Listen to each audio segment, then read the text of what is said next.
India just said no to America's most advanced fighter jet, the F-35 Lightning. What?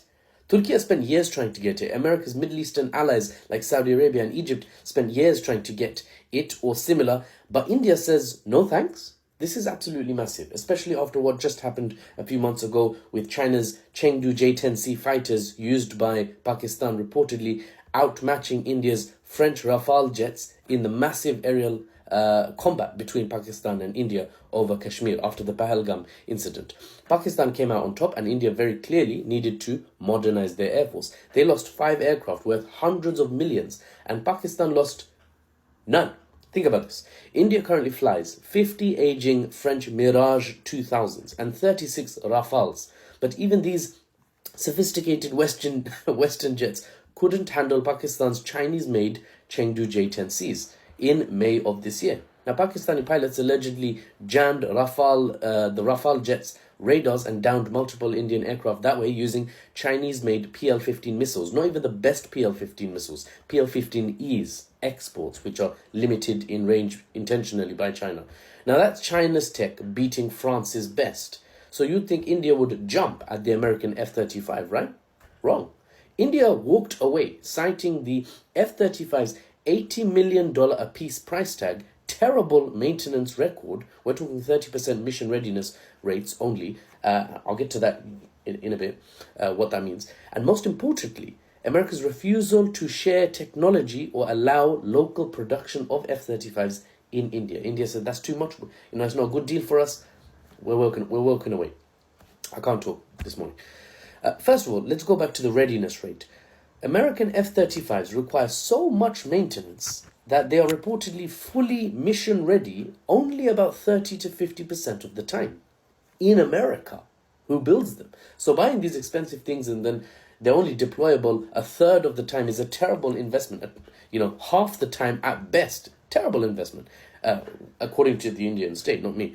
Now, back to the most important point, lack of tech transfer. I'm not cutting it. I'm not editing this. One take. The US will sell India the F-35s. That was the offer. But they won't sell them the tech needed to build them domestically in India.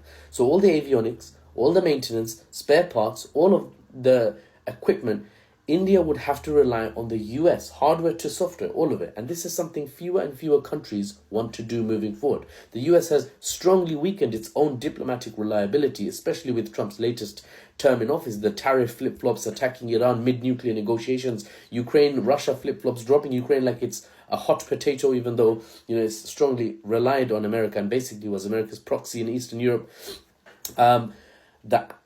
American uncertainty with traditional allies, e.g. Denmark with the Greenland incident, Canada, being talked of as the cherished 51st state by Trump. It's all got nations slowly backing away from the erratic US. If you have like an uncle or a granddad, especially in an extended Asian family, you have like a granddad, maybe a very capable man in his heyday, maybe a very hard worker, but now he's growing old. He's growing senile. Maybe he lashes out.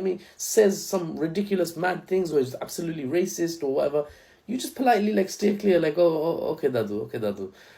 Okay, Dada. You just treat him with soft mittens. He's basically, a child. So people are sort of children and then teenagers and then adults, and then they come back down to being a child in a lot of ways. Like they're more dependent. Anyway, you get the point. That's the treatment of the US in many ways. Many countries are just sort of taking care of this sort of aging superpower. This isn't just about one weapons deal, right? This is India telling the entire Western defense industry that their overpriced, restrictive approach doesn't work anymore. It's not going to cut it. Instead, India's doubling down on their own indigenous HAL-AMCA stealth fighter program to make Indian fifth-generation fighters of their own, right? And considering US alternatives for the interim, right? The Sukhoi range is quite robust. And Russia doesn't have the same restrictions. Russia says, no, we'll give you the tech transfers. You can manage the avionics. You can integrate it into your air force. You can build the Russian or the Indian variant of our jets in India. Go for it. Здравствуйте. So India is like, yeah, I'm gonna have to pass on that. Anyway, for America and Europe, this is a nightmare scenario. if India, the world's largest democracy, right, and the world's largest, most populous country right now, more than China, fun fact, right? If India, a key partner against China, the West hopes, is rejecting Western military technology after their jets got outclassed by Chinese hardware, what does that say about Western air superiority globally? Like, what's the situation anymore? This decision could reshape the entire global arms market, with countries now questioning whether Western jets are worth the premium when Chinese alternatives are proving combat effective, maybe combat superior at half the price sometimes. Like, come on, you can't. Many people laugh and say the Chinese J-10s. Look at them. Look at a picture of the J-10s. Look at a picture of the J-35s. They're just American F-16s from Temu, bruv. Fighter jets from Temu. Well, they managed to go 5-0 against French equivalents, and they cost half the price. Temu's not looking so bad, guys. Guys, once again, that's the end of the video. Once again, though, please do head over to my YouTube channel.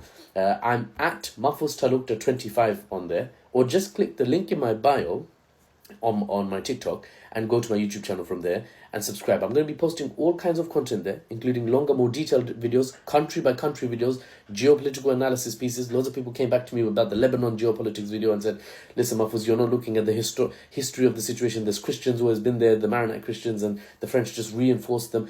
I'll explain. It's very hard to explain the whole context of a country in 7 minutes on TikTok. So, and then also talk about the geopolitics afterwards. So I'll explain everything. There's a lot more to sink our teeth into.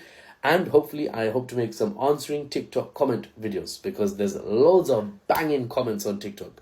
And I'd love to, compile a video on YouTube where I respond. So please do head over, subscribe, and show your support. Otherwise, for the unbiased news and analysis without the Western spin, I'm Mahfuz, and I'll see you on the next one.